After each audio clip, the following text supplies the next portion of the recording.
Akala ko ba I had my back covered? Command conference ng police pati military. Ako sinabi ko ganito, kung tumindig kayong mga major commanders ng Air Force, Navy, Police, pati Army, bababa ako. Uwi ako sa Davao. If I cannot get the kind of support that I was expecting all along, then I'd rather, wala na, bahala na kung sinong sumunod. Si Robredo na lang, yung babae.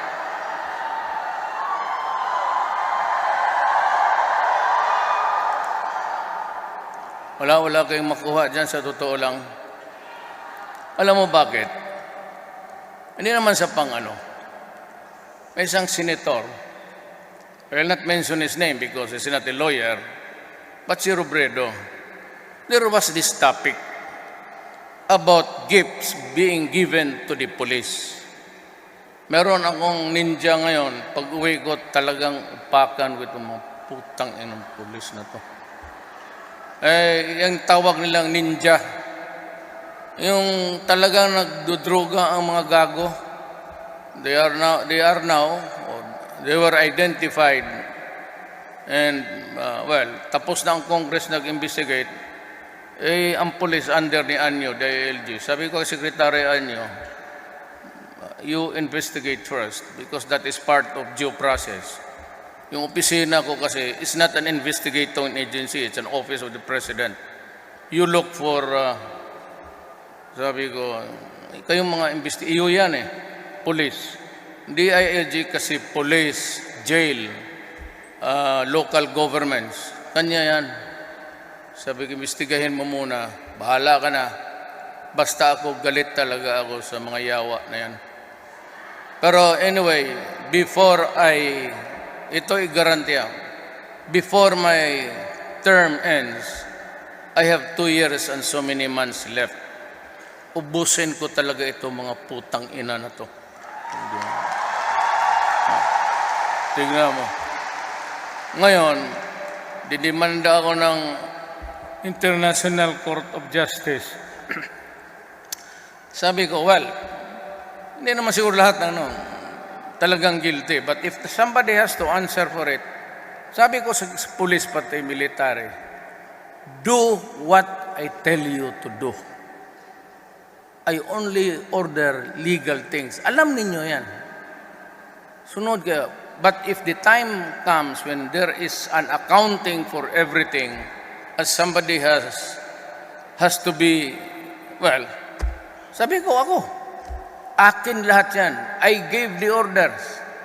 I said, this is what I told the NBI, lahat sila. Go out and destroy the drug criminal syndicates. Destroy them. And if it also includes killing them, patayin ninyo. Lalo na kung ang buhay ninyo nasa alanganin rin. That's what I told. Sige, ako ang managot.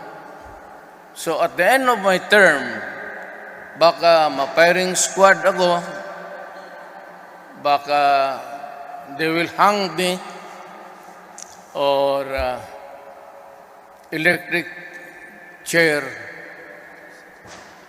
Sabihin ko lang na, bago ako mamatay, sir, pakitawag lang yung singer sa Russia nung kumanta nung doon ako.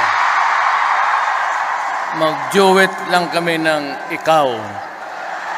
Pagkatapos magtingin ako sa kanya kagaya kanina, pero gusto ko siyang tignan sa mata.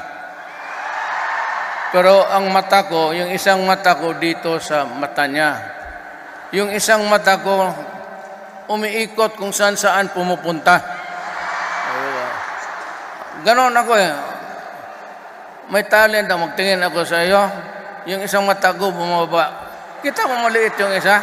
Tingnan mo. O di maliit? Yun. Nagsasariling biyahe yan. This I use for, ano bang maliit sa akin? Ito siguro. Basta, Actually, that's myasthenia gravis. It's a nerve malfunction. I got it exactly from my grandfather.